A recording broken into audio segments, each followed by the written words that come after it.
নমস্কার বন্ধুরা, ব্যস্ততার মাঝে অক্সিজেন ইউটিউব চ্যানেলের পক্ষ থেকে আপনাদের সবাইকে শুভেচ্ছা জানাই।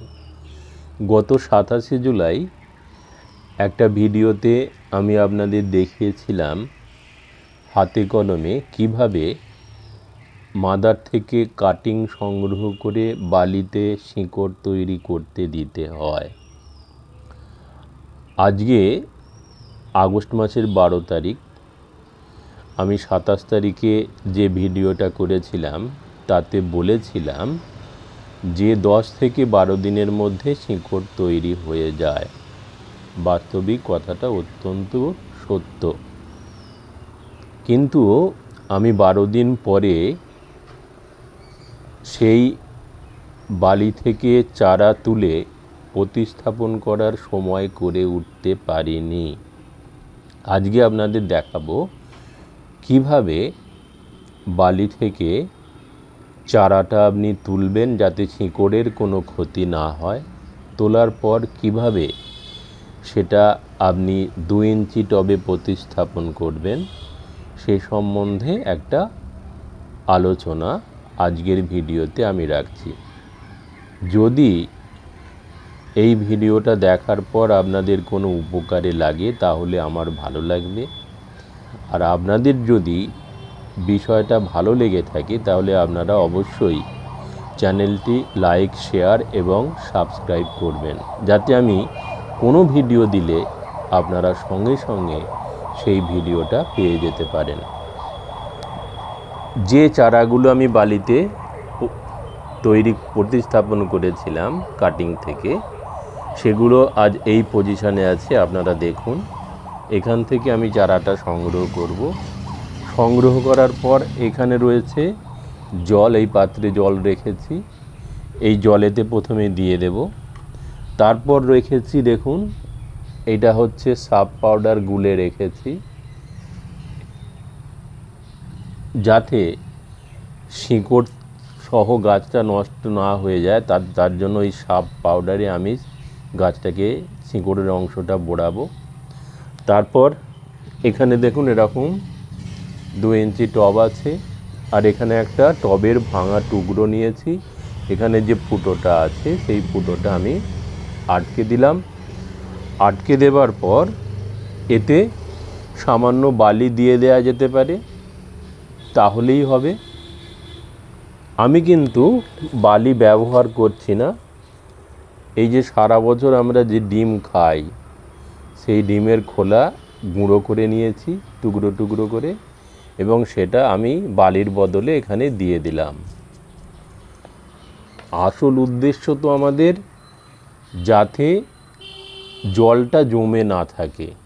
জল জমে থাকলেই গাছ পচে নষ্ট হয়ে যাবে। তাই বালিও দিয়ে দেওয়া যেতে পারে, জল বেরিয়ে চলে যাবে, এক্সেস জল। আর এই ডিমের খোলার টুকরো অংশ ভেঙে ভেঙে গুঁড়িয়ে কিছুটা অংশ দিয়েও দেওয়া যেতে পারে, তাহলেও কিন্তু ভালো জল নিষ্কাশন হবে। আর নারকেল ছোবড়ার টুকরোও ওখানে দিয়ে দেওয়া যেতে পারে, তাহলেও ভালো জল নিষ্কাশন হবে। যে কোনো একটা জিনিস দিতে হবে এখানে মাটি দেবার আগে। তারপর আমি মাটি দিয়ে ভর্তি করছি। মাটি দিয়ে অর্ধেক ভর্তি করে নিলাম, অর্ধেক মাটি ভর্তি করে নিলাম, অর্ধেক মাটি ভর্তি করে নেবার পর এখান থেকে আমি কিভাবে চারা তুলছি একটু দেখুন। এই যে চারা রয়েছে এখানে, সেই চারার থেকে 1/2 ইঞ্চি দূরে আমি এই কাঠিটা প্রবেশ করাবো।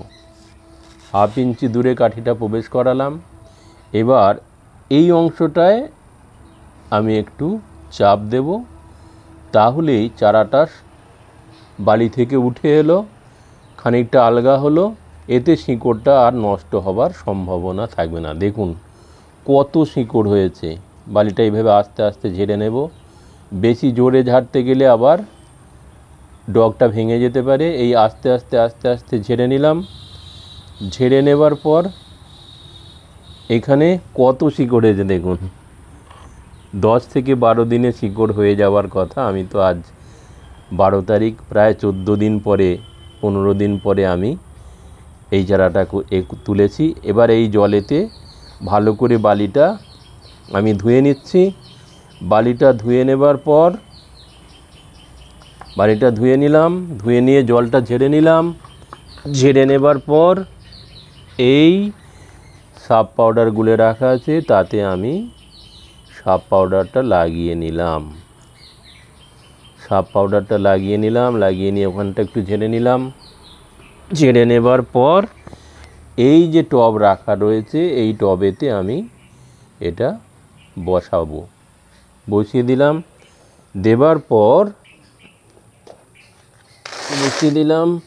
দেবার পর এইভাবে চারদিক দিয়ে মাটি দিয়ে আমি ভরাট করে দেব। মাটি দেয়া হয়ে যাবার পর এইভাবে হাত দিয়ে টিপে বসিয়ে দিলাম। এইভাবে যদি আপনারা বালি থেকে চারা তুলে এইভাবে যদি আপনারা বসান তাহলে কিন্তু একটা গাছও নষ্ট হবে না। এই আমার মাদার থেকে চারা তৈরি করার পর বালি থেকে সেই চারা তুলে কিভাবে 2 ইঞ্চি টবে বসাতে হয় সেটা আপনাদের দেখালাম। এই আমার বসানো হয়ে গেল।